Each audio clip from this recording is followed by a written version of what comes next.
नमस्कार, स्वागत है आपका सी न्यूज भारत पर। आपके साथ मैं हूं श्वेता तिवारी। चंद्रपुर शहर के बाबूपेट अंबेडकर नगर इलाके में पड़ोसी विवाद ने हिंसक रूप ले लिया।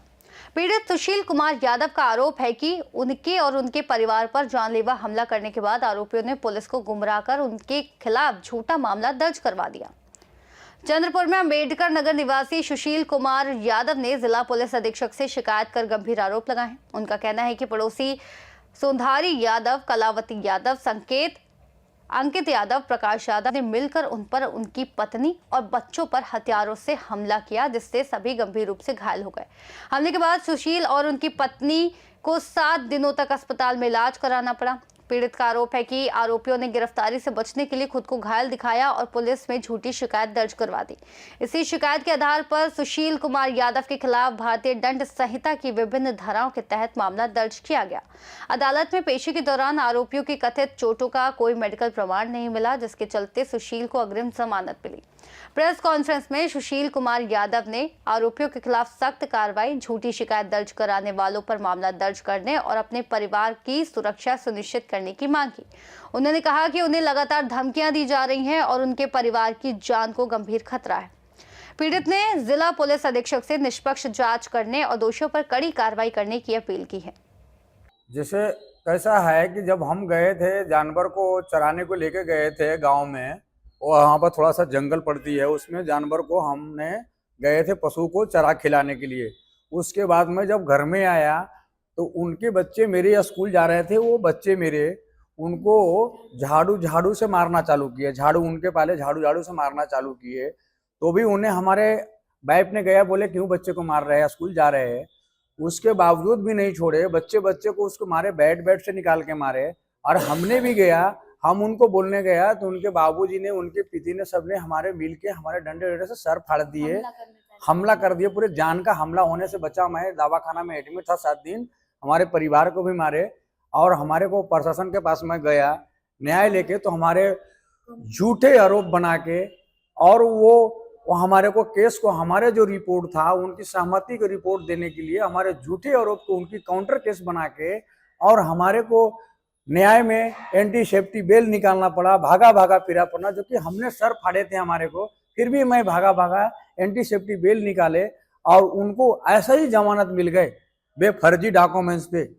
उनकी कहाँ से वो दवाखाना को भी तौहीन किया, वो पुलिस स्टेशन को भी तौहीन किया। कहाँ से वो उन्हें अजय यादव है दुर्गापुर का, वो अपना वो बजरंग दल का अध्यक्ष लेके है, उन्हें कोई प्रताड़ित कर रहा है मेरे को, वो भी परेशान कर रहा है मेरे को।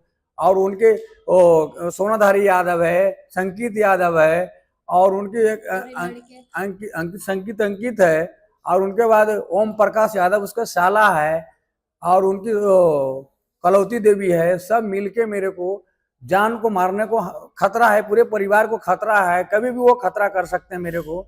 उनसे बहुत डर है मेरे को। किधर भी जाते हैं मेरे बाल बच्चे को पूरे उल्टे सीधे गालियां बकते हैं, बद्दे बच्चे को बोलते हैं कि तुम रांडा का हमारी इज्जत को उछाल मार रहा है। हमको घर से भगाने के लिए बोल रहे हैं कि सो तुम्हारे घर को भगा देंगे, तुम्हारे को यहाँ पर रहने देंगे, इतने प्रताड़ित कर देंगे तुमको कि तुम घर से बेच के भागना पड़ेगा तुमको। क्या सर, मेरे को रहने का कोई अधिकार नहीं है? मैंने कोई हमने घर लिया है, हमने बाल बच्चा को, फैमिली को पालने के लिए अधिकार मेरे नहीं है? मैंने क्या गुनाह किया है जो मेरे को इतने, मैंने पद लेके भी अजय यादव ने मेरे को इंसाफ नहीं कर रहे हैं, और अजय यादव ने मेरे को जाके पुलिस स्टेशन में उनके साथ में सहयोगी बन के दवाखाना को सहयोगी दे रहे हैं, और मेरे तरफ से कुछ भी नहीं कर रहे। उनकी अजय यादव परिवार है और उनके साथ में मिलके मेरे परिवार कोई नहीं है, तो मेरे को जीने को हक नहीं है? मेरे को मैं अकेला हूं तो जीने को हक नहीं है? मैं जी सकता हूं सर, मैंने उनसे कोई पैसा घर लेने को नहीं लिया हूं, न उनके परिवार को मैं कुछ करता हूं। मेरे को जीने को हक होना, और मैं जीने को चाहता हूं। हमारे बाल बच्चे हमारे कमाते हैं, हमारे को, हम अपने रास्ते पे रहूंगा, हमसे उनसे लेना नहीं है।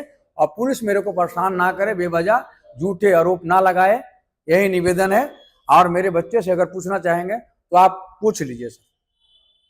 मेरे बच्चे को बद्दी गाले दे काई झालस नहीं, झगड़ा हो के भी हम लोग चुपचाप शांति से अपना घर में बैठ गए। बाकी फिर भी क्या करे, घर से पोछा वाला पानी मारते, घर में पोछे मारते, तो नली ने डालने के कारण हमारा दरवाजा पर आके डाल रही है। फिर भी हम बस्ती वाला के बताया कि देखो अभी भी झगड़ा होला के बाद में भी क्या यहाँ न्याय कर रही है। तो बस्ती वाले क्या बोल रहे हैं, हम क्या बोल सकते, बोलो उसका क्या कह सकते, बोल करने दो, जो इसका उसका जो इच्छा है वो करने दो, तुम चुपचाप घर में शांति से रहो। बस हमारा बस्ती वाला के कहने का मतलब हमरे ही दबाव करती है, उनके कोई दबाव नहीं है, क्या समझे। अच्छा, झगड़ा होला के बाद में हमारा घर में पंछी गैया भैंसिया है, हमारा लड़की लेके गाय बकरी चराने गई जंगल में। वो क्या किया, उसका लड़का लाल पेट से पोटे मंगाते और हमारा लड़की के पहचान करवाए गई थी जंगल में कि इनके लड़की यही है। तो भाई हमारा घर से निकलना जुलूम करके रखे, हमारे बच्चे कैसे जा सकते। कभी रास्ते में स्कूल जाती है तो कभी छेड़छाड़ करवाएगी गुंडे लगवा के, पोटे लगा के। तो भाई हमारा उसके घर में लड़कियां नहीं, हमारे घर में लड़कियां 4-4 लड़कियां है। तो हम भाई यही बोल रहे हैं कि हमारा लड़की के कुछ भी होगी, चाहे हमारा आदमी की हो चाहे हमारा हो, तो भाई हम उसी के आर पर फंसाएंगे। बस हमारा कहे कि मतलब यही है, हमारा भलाई चाहिए। हमारा सर फटा, हमारा इलाज होने को ना, तो हमारा सिपाही ले जाके टोचर कर रहे हैं कि तुम बयान करो, बयान करो। बयान दिया, जबरदस्ती ले जाके हमारा बयान भी दिया है। उसके बाद में बोला कि इलाज कराने की जरूरत है, तो क्या बोलता है, तुम्हारा कुछ मार नहीं लगे है, क्या कि इलाज होगा, ऐसा बोला। तो हम यही चाहते हैं कि हमारी लड़कियां घर से निकलना जुल्म करते, उन लोग उसके लड़के पोटे बोला बोला के हमारी लड़कियां के पहचान करा रहे, आगे चल के हमारी लड़की के कोई छेड़खानी किए, कुछ भी किए, तो भाई हम उसी के फंसाएंगे। बस हमारे यही कहे के मतलब है। हम तो घर में नहीं रहेंगे, काम तो करने जाएंगे ना, और बच्चे लोग स्कूल तो जाएंगे ना। ये तो नहीं कि स्कूल छोड़ के घर में बैठे रहेंगे सर। यही हमारा मिनती यही है कि हमारा बच्चे के कुछ भी रास्ते में हो घटना, तो हम उसी के फंसाएंगे बस। अब सिपाही के क्या कर मारते नहीं है वो हम नहीं जान सकते सर। चंद्रपुर से सीनियर संवाददाता अजय एस दुबे की रिपोर्ट। देखा जाए तो पुलिस ने मामले की गंभीरता को देखते हुए जांच शुरू कर दी है और अब पूरे इलाके में सुरक्षा व्यवस्था बढ़ा दी गई है। फिलहाल इस खास रिपोर्ट में इतना ही। देश और दुनिया की तमाम बड़ी खबरों के लिए आप देखते रहिए सी न्यूज़ भारत।